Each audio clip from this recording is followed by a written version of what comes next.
Hey everyone, welcome to the Paint People Live on a Saturday night. It's been a little bit of a hectic holiday week. I'm still rocking my holiday outfit because I had another holiday get together I had to attend with my family, which was wonderful. But now I'm back. 8:34 p.m. Let's talk about paint color, everyone. Hope everyone's been great. I can see people chiming in right now. Good to see you all. It's December the 28th. It is 2024 for a couple more days, y'all.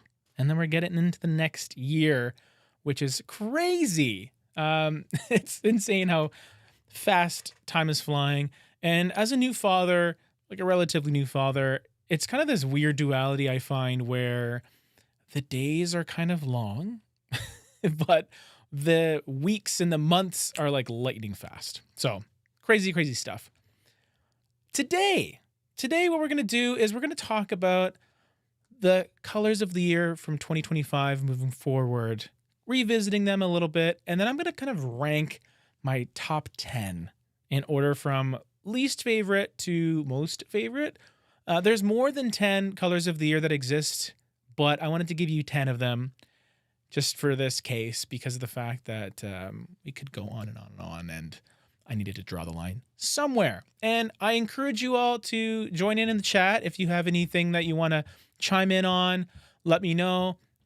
Just as a disclaimer, we do prioritize super chats. So if you want to support us even more, we really appreciate, money, essentially. Like this is our full-time gig here, and it really keeps the show running. With super chats and super thanks. Any way you can support us, we really do appreciate it. So just wanted to throw that out there. So let's get right into it. The first one I wanted to talk about in 10th place for Colors of the Year 2025, according to me, is Stainmaster. Now, Stainmaster, not a super well-known company, but this is going to be a paint color of the year, right? And it's called Truffle. Not very exciting. I mean, I don't know if you can see it very well here. Let me blow this up a little bit. Essentially, it is kind of a dark chocolatey brown, but not a pleasant chocolatey brown with some warmth. It actually feels a little closer to dark mud to me. But I do give it some brownie points for the fact that it is saturated. It does have some depth to it, some richness. It's not too boring, but there's way better alternatives to this kind of color later on. So we'll kind of fly through that. Next up would be in 9th place, which is Dutch Boy's color of the year. And this is called Mapped Blue.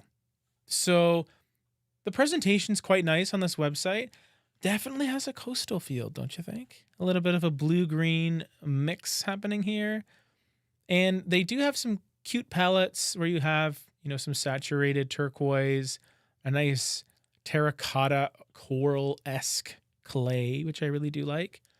And I just put this at number 9 because even though it's a pleasant enough color, it doesn't feel super modern or contemporary to me. And I kind of feel it is a color that pigeonholes you into that kind of nautical theme where you have blues and then a bit of like sunny yellow to sort of cut through. Not really all that up to date for me in my taste, but still fine. Next up, we have Minwax's color of the year, which is violet purple. So this is a transparent stain here. You can see the wood grain happening, but this is kind of nice. I gotta give it up to them. Not only do they have the violet purple on the little vanity here, but they've incorporated a ton of purple everywhere else. And it almost seems like, based on this mirror right here, that the back wall is just a deep dark purple that's been painted. So this wallpaper doesn't go all the way through. It has, a little bit of a moment in the front, and then at the back you have probably the purple that's being used on this lower half here, but just on the other wall. Or this is not even a mirror. It's just a little panel of purple, which would not be very practical, would it? Now, I love the idea of a purple like this, and this is very purple. Very. This is grape juice. This is Welch's. But I do appreciate when purples have a little more nuance. The undertones take them into fun, different directions. But yeah, it's a little hard to justify using. I don't know if I could see myself using this, very effectively, to be honest. But there are some purples maybe later on that I think are even cooler. Okay, so that is 10, 9, 8. 7th place, we have Valspar's color of the year, Encore. Yeah, Encore. Blue's coming back again, apparently. But this is actually a slightly different take on what we all know as blue, where it feels a little more, dare I say, Mediterranean feeling. A little more of a Santorini blue rather than navy, which can tend to feel a more shaded tone of blue or something that's a little more purple leaning. This has quite a bit of vibrancy to it. Very fun. And I do like that they use it on the ceiling. I think that's cool. Dark colors on the ceiling can make your room look taller, which is nice. And you can even see here, this is like a full-on color wash. Like, this is not really a blue we've seen being used before, where it's just everywhere. And it's very saturated, like super duper saturated blue. But I also kind of feel like it's not really speaking to me, where it feels like, oh yeah, I saw this coming. And I know it's nice to be surprised when it comes to color and design, but I also don't like when it just feels so sporadic and maybe a bit forced, perhaps. I don't know. I think it's fine, right? We have seen, we've seen the navy blues, the teal kind of greeny leaning blues. So Valspar is just saying, let's just go blue. Let's go real blue. And there you have it. So I like it in theory. I do think it's kind of fun, but it's definitely not in my top 5. So next up, we have Dunn Edwards and their color of the year, which is caramelized or caramelized. Tell me in the chat, do you say caramelized as in care? As in maybe you don't care either way? Or caramelized, like you're driving a vroom vroom car? Now, presentation for this color of the year, I do enjoy. They have a video, which you can watch. I won't play it here because copyright is a thing, potentially. But the coordinating colors they picked with it, kind of interesting. So we have English Forest, Pueblo White, Crestline, White Picket Fence, which is almost a grayed out white, Sky Glass, and Summer Night. So quite a cool color palette. A lot of colors that are on the cool side of things, which is a departure, I would say, from what I'm seeing in terms of color trends. And caramelized kind of is like the only real warm color other than the off-white. So it sort of becomes the feature, but at the same time, cavern clay. Like we've seen these terracotta colors already be a thing, right? In 2024, even 2023. So I don't really see this being the new color. Maybe it's for the people that are a bit late to the party and want that sort of cave clay sand dune type of feel. Now is the year to do it if you want, according to Don Edwards. But some of the promo material looks quite nice. You know, like I do like the combination of the color caramelized with the green. I liked it a couple years ago. I still like it now, but it doesn't really wow me as a 2025 color of the year. So just missing out on that top 5 spot is caramelized. Now, next up is this one kind of really surprised me. It's Glidden's color of the year. Just sneaking the way in. And it's called Purple Basil or Basil. Now, this is kind of a familiar scene. This is a little bit like that Minwax one we talked about earlier, right? It is purple, and it's a purple bathroom. But this purple feels different to me. It feels a little bit more towards the plum side of things, where you have a more apparent red undertone being mixed in. Quick reminder, going back to this one, it's a little more cooler. It's a cooler purple, a little more true to what violet is. But this one is just a little more interesting, a little more nuanced. That red undertone, it's kind of like a wild berry type of feel to it. And I also just like the design of this bathroom a bit more. So maybe that's what's pulling me in this direction. But this is what I'm talking about with these dark, rich colors. It's more along the lines of what I prefer. So just not just a one note type of thing, not just that blue we talked about. Like I like a little bit more under the surface in terms of undertones. And that's what this color is giving us. I do enjoy it. Number 4 is a controversial one, but I still kind of like it. It is Benjamin Moore with Cinnamon Slate. Now, when this first was announced, I sort of was predicting, okay, yeah, kind of an earthy, brown-leaning color with some saturation.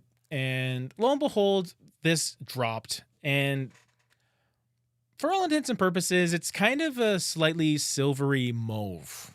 Like it has this combination of plum, gray, and a bit of brown, like a touch of burgundy perhaps to mix it all together.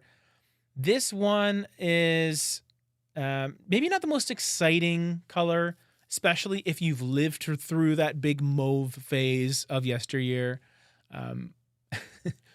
But what I do respect about it, like it or not, it is neutral feeling to me, like in terms of it's toned down enough that makes it a little of an adventurous choice, but still attainable for most people. Like, you know what I mean? It fits alongside other muted colors quite well because it isn't too dark or too saturated. And there is that sort of dusty feeling to it that I do like. And I love the color palette that it's with as well. Like the greens are great. You got a greenage, everyone. Actually, you got 2 greenages. Sea salt is kind of greenagey. But I do think it's not as exciting as my top choice, but I could see myself using it probably a lot easier personally and also for other people, like recommending it. So that's just my opinion. But let's get to the top 3. Number 3 is Bear's color of the year, Rumors. I think Bear did a great job this year with their color of the year. And they were one of the earlier ones as well. They kind of just came out the gate. They're like, boom, red, deal with it. And I got to give it to the graphic designers with Behr and Home Depot, because this presentation was wonderful. And they always do a great job, I feel. Like, the site looks great, the renderings, the examples, different ways to use it, whether you're color washing it, whether you're just using it on cabinets. I like the idea of this kind of red in a kitchen on lowers. Because if we can do navy on lowers, if we can do forest green, if we can do slate gray, why not a deep, aggressive red? Like, and it's cool because in these photos, it kind of looks plum-ish, right? But it's actually a pretty warm red that they're offering here. And what's great too is in a kitchen like this, when everything else is pretty minimal, pretty clean, then you have these cabinets that are just the star of the show.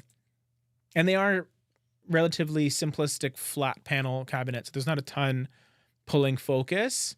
You don't have a lot of intricate details. It's just these flat panels of red, and the color can therefore really be the star of the show, which I love. Really love it. It's very rich. I love the combination of red, like this type of red and black. It's one of my favorites whenever I can use it. And again, like the color palette that they pick for it, I think is pretty solid as well. See, even here, these little details like, hey, rumors as a flat finish versus a satin finish. It's going to give you a different look. Like, there's a lot of really nice details that they provide, which I do appreciate. And it's also nice to show clients as well, like all the different ways that it can be used. So very impressed with Behr, honestly. They don't get a ton of love, I feel like, in the design community. They don't have the cachet of Benjamin Moore and Sherwin and Farrow & Ball, but I feel like they're doing an excellent job, and kudos for them picking something that's real fun and saturated, Second place, and then it was kind of close, surprisingly. It's a company that maybe you guys don't know. It's Graham and Brown, and they picked a brown. Now, when we're talking presentation, okay, this is nice. Like, look at this website. Beautiful. A little mood board, different textures, artwork, drawings, wallpapers, all these different colorways. It's brown, but I think it looks so nice. I don't know why. I really like this brown. I think it looks beautiful. It really just complements wood tones so nicely. And I keep saying this, but brown is one of those paint colors that I just don't think of using. I don't. I think, okay, I'll incorporate brown in my flooring, on furniture, and textiles, and artwork, but not necessarily as a paint color. But the more I see it, the more it's being exposed to me, moving forward into 2025, I'm opening up to the idea of it, especially if you have it introduced with other lighter colors, lighter materials, lighter flooring, to help give you that balance rather than just going everything dark, everything brown. As long as there's some dimension still happening, I think it can really work. And yeah, this is a paint company that probably not a lot of people use or are familiar with. So what I ended up doing is I found a fairly close match in Sherwin-Williams, because guess what? They didn't have a color of the year this year. In 2025, Sherwin opted to go for a color capsule of the year, which is basically a color palette. So I found Sherwin-Williams Rookwood Dark Brown, or Rookwood Dark Brown, as a fairly close alternative in Sherwin-Williams paint. It is a historic color. It is very well liked, just generally speaking, as an interior, but more importantly, I would say as an exterior paint color. Really beautiful brown. So I guess this is kind of like a co-color of the year. It's my collaboration with Sherwin-Williams and Graham and Brown. How's that? So second place, brown, believe it or not. But I think first place it has a kind of brown aspect, but like I talked about earlier with some of these other colors, it's the ones that have that little something something else going on that really sets it apart for me. And that goes to C2's color of the year, Raku, which is inspired by ancient Japanese tea ceremonies. And I don't know if you can tell from these photos, but man. So it's meant to sort of reflect certain types of Japanese pottery. Now, I find this to be just an awesome combination of Bear's color of the year and Graham and Brown's color of the year, and maybe a little bit of Glidden's, a little bit. But it's a beautiful, rich, dark burgundy red. Like, it has this really just striking richness that is just so cool. Like, this feels different to me. Like, this isn't just dark red or burgundy. There's a fieriness, almost like a deep, heavy sun-dried tomato accord happening. C2, I don't have it locally. Like, I can't really get it near me, so I haven't used it a lot. But this color that they picked, I think, is so cool. And maybe it's because of the fact that I love Japanese culture. I grew up listening to or watching anime. That was my thing. But really a huge fan of this color of the year. And again, I would play the video, but copyright, I don't want to, take any risks here. But check out their website because I think it's really, really beautiful. Even as an exterior color, this is maybe a bit heavy for me, but I think it still looks awesome. Like, I haven't seen this before for me.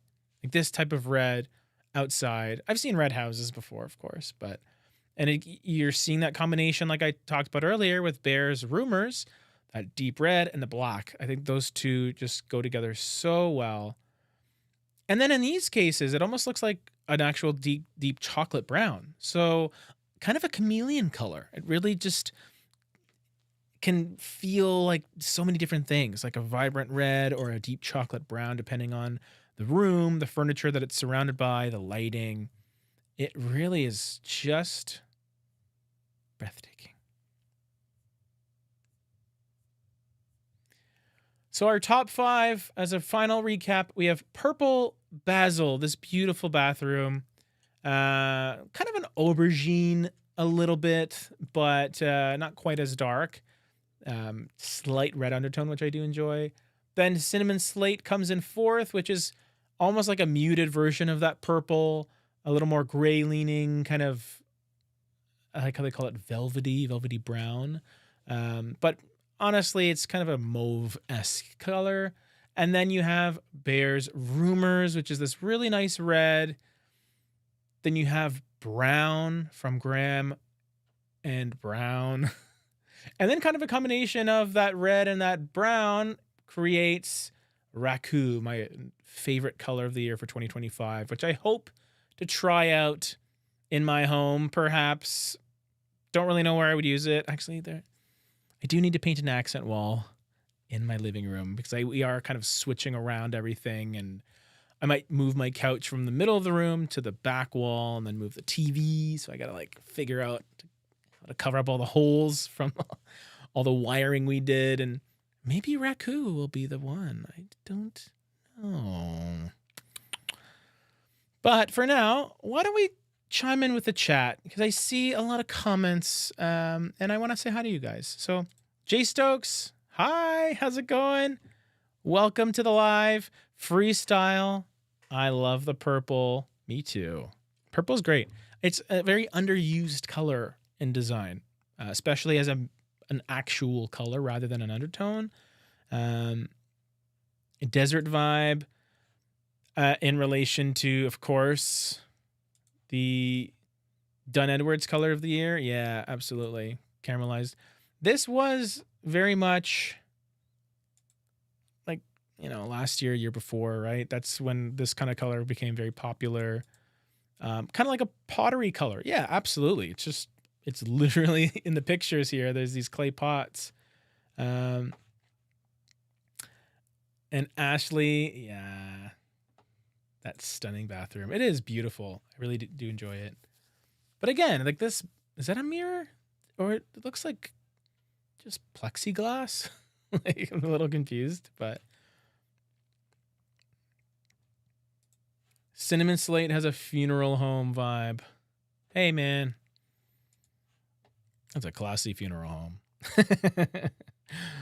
This has been probably one of the most polarizing colors of the year by Benjamin Moore.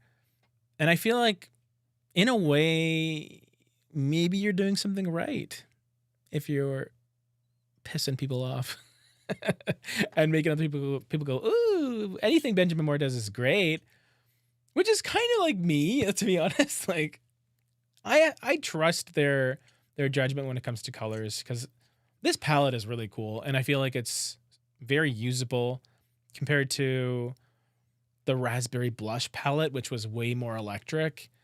At least this one, you know, I could see it being used. It may not be to everyone's taste, but that just enough of that dusty quality, I think, that makes it user friendly, you know? I like this one. Now. People still need cool colors to go those awful gray floors builders and remodelers have installed in recent years. Guess what? I have those floors. So my house was built in, I don't know, like 2019, 2018. And yeah, I got some gray wood vinyl floors. But they're actually, I'm kind of lucky because they're more of a taupe. Like there's some brown going through it. But you're totally right. I think it's a great point to sort of hammer on the fact that we have these gray floors. So you still have to work with what you have. You still have to pick colors that coordinate with what's there and what's probably staying, which flooring, it's kind of expensive to replace. So unless you're doing a full remodel, you know, you can't just fully lean into the warm color fantasy of it all. Unfortunately, I would love to do that, but it just won't necessarily coordinate with floors that are on that cool gray side of things. You know what I mean? Freestyle, the bear color is great. Yeah, Rumors was a great choice, honestly. It was I had a very good reaction seeing it at first. You know, but that Raku one, I mean, it's so good. The C2, it's just it's like a ballsier version of it in my mind. Many of these would make interesting front door paint colors, especially Raku. Ooh, yes, absolutely. Yeah, front door colors, you can go to town with those. It's the powder room of the exterior. It is this showpiece thing. I mean, you can also do like a fun Muskoka chair or something in whatever color you want. Yeah. Raku is beautiful. A lot of fans of Raku. Yes. I hope that's how you pronounce it, by the way. Half of the photos are photoshopped colors, so I'd be wary before using. Good point, Linz. I think always, always, always test your paint colors. I always say that, and I will continue to say it. So never trust, even if the photos are photoshopped or not. I actually sometimes find that the doctored photos or the rendered photos can look more realistic than an actual photo. Because when you take a photo of anything, your settings might be different. The angle of the camera and the way light hits the lens can throw things off like crazy.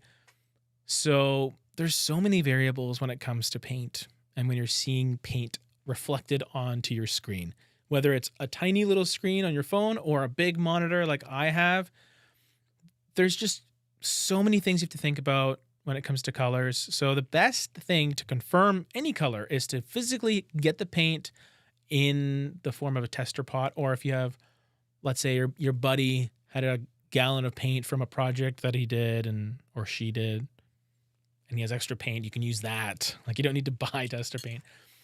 But get some real paint and then paint it on the wall or paint it on a board or I mean, don't paint it on your door unless you're painting your doors. But anything that you can do where you can get a big sample of the paint in the room, please do it. Please, please, please.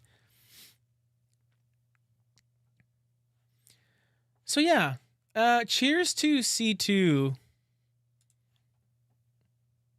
for this beautiful color, Raku. I really want to review this or even find some color matches for it, like in Sherwin-Williams or Benjamin Moore or something, and then kind of review it then, because this is an awesome color. This palette too is kind of cool with these pots and discs, these dishes and things, bowls. Like these turquoise colors, these teals. This almost looks like Raku right here. Man, that's pretty. And you're all pretty for joining. I think we're going to wrap up the live, everyone. I really appreciate you all joining. We are actually streaming on 3 platforms today. So YouTube is our primary audience. We also have Facebook going. We have Instagram going as well. Shout outs to Patreon too. So if you are not a Patreon member, if you become one, you get not only an extra video every single week on our Patreon that's exclusive to that platform, but you can also apply to get free Patreon color palettes. So essentially, once you join the Prime tier, that gives you access to a free palette pretty much whenever you want it, essentially. So you just let me know what color you want me to make a pyramid for. I'll take your color and then put 5 color pairings with it and then post it as a video basically in the queue. So whenever the video is up, whenever there's a gap, essentially, which is about 2 weeks out right now, you get that palette pyramid and I get to share it with all the other Patreon members, which is fun. And then one more thing before we go, I also want to just quickly shout out the paintpeople.com. We have a website.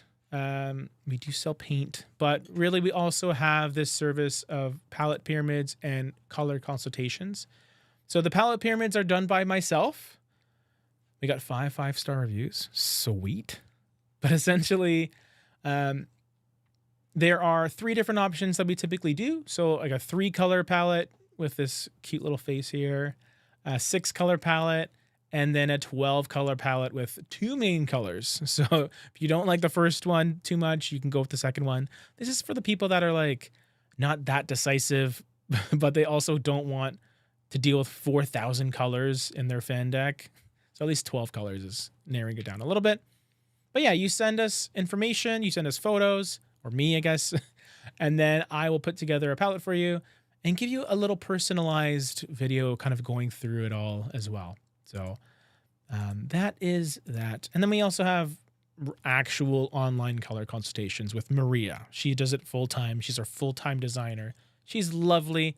And yeah, if you ever need a little more hands-on color advice, essentially, rather than just watching these videos and these live streams, I mean, I'm so happy you're here, but we can also help you further too, if you need it. I'm here to help. Okay. And I do appreciate your support, everyone, because I do love what I do, and including these live streams. They're so much fun.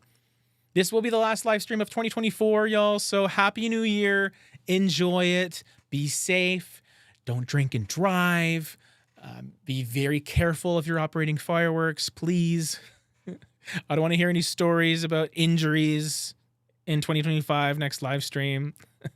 So yeah, just stay tuned and yeah, check out the community tab, and I'll let you know when we do our next live, and we'll see how it goes.